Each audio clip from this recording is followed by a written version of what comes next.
স্বামী তাকেই বলে যে স্ত্রীর সব অভিমানের ভাষা বোঝে। স্বামী তাকেই বলে যে সকল অভিমান ভুলে যেয়ে স্ত্রীকে দিন শেষে কাছে টেনে নেয়। স্বামীর চেয়ে আপন কেউ হয় না। নির্দিষ্ট একটা বয়সের পর বাবা মার কাছেও এই মেয়েরা বোঝা হয়ে যায়, কিন্তু স্বামী নামের এই মানুষটা সারা দিন সারা জীবন পরিশ্রম করে যায় স্ত্রী নামের মানুষটাকে একটু ভালো রাখার জন্য। স্বামী মানে একটা প্রবাল বিশ্বাসের নাম, যে স্ত্রীকে বাঁচতে শেখায়, দেখতে শেখায়, শুনতে শেখায়, আশেপাশের পরিবেশটা সম্পর্কে জানতে শেখায়। তাই তো নারী তার আপনজন ছেড়ে, তার বাবা মা ছেড়ে একমাত্র স্বামীর মুখের দিকে তাকিয়ে তার নিজের সারাটা জীবন উৎসর্গ করে দিতে চায়। এমন পুরুষ পাওয়া সত্যি ভাগ্যের ব্যাপার।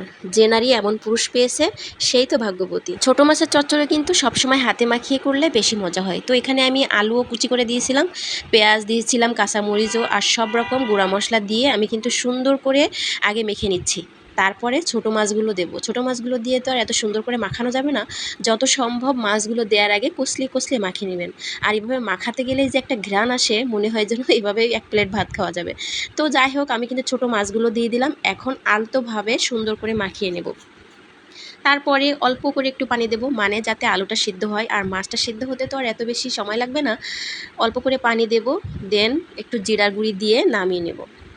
তো এই ছোটো মাছের চচ্চড়ি কার কার পছন্দ অবশ্যই কিন্তু কমেন্ট করে জানাবেন। ভালো থাকবেন সবাই। আর আমার আজকের ভিডিওটা কেমন লাগছে অবশ্যই কিন্তু জানাতে ভুলবেন না। আসসালামু আলাইকুম, আল্লাহ হাফেজ।